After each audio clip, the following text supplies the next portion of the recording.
Hello everyone, welcome my YouTube channel. আমি সাজ্জাদ আছি আপনাদের সাথে। আজকে আমরা দেখব কিভাবে একটি ফেসবুকের ফ্যান পেজের নাম চেঞ্জ করতে হয়। তো আসুন তাহলে শুরু করা যাক।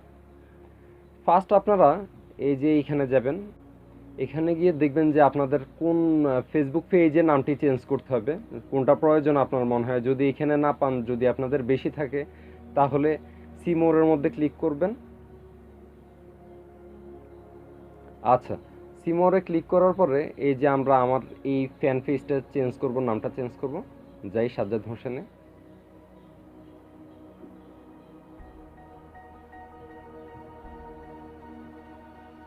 আচ্ছা, এখানে আসার পরে এখানে একটু নিচে দেখতে পারতেছেন, এখানে থ্রি ডট আইকন।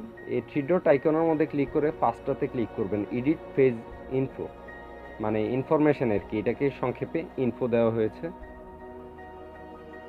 তারপর আসবে জেনারেল। আপনারা এখান থেকে নিচে যাবেন, নিচে গিয়ে এখানের মধ্যে দেখবেন সি অল ইনফরমেশন, এটাতে ক্লিক করবেন। একটু ওয়েট করতে হবে, এটা একটু লোডিং হয়ে নেক, নতুন একটা পেজ চলে আসবে।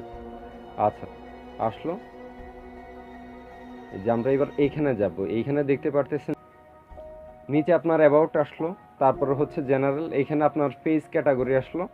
তো আমি এখানে আমার নামটা চেঞ্জ করব, এখানের মধ্যে এডিটের মধ্যে ক্লিক করব। তো আপনারা নাম এটা ফুল কাইটও চেঞ্জ করতে পারেন। আমার যেহেতু নামের সাথে ইমন যোগ করতে হবে, সো আমি স্পেস দিয়ে এখানে সাজ্জাদ হোসেন আছে, আমি এখানে ইমন লাগাবো। ই এম ও এন, ইমন। আচ্ছা, হয়ে গেল সাজ্জাদ হোসেন ইমন। আচ্ছা, এবার আমরা এখানে কন্টিনিউতে ক্লিক করব।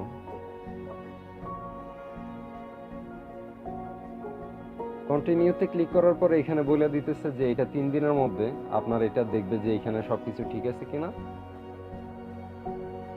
তারপর আপনার এইটা ক্লিয়ার করে দিবে।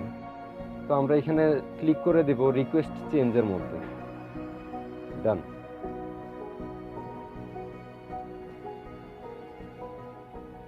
ওকে দিয়ে দিবেন। আচ্ছা, হয়ে গেল। তো বন্ধুরা, যদি এখানে কোনো কিছু না বোঝার থাকে তাহলে অবশ্যই কমেন্ট বক্সে জানাবেন। আজকে এই পর্যন্তই, দেখা হবে পরের ভিডিওতে। আল্লাহ হাফেজ।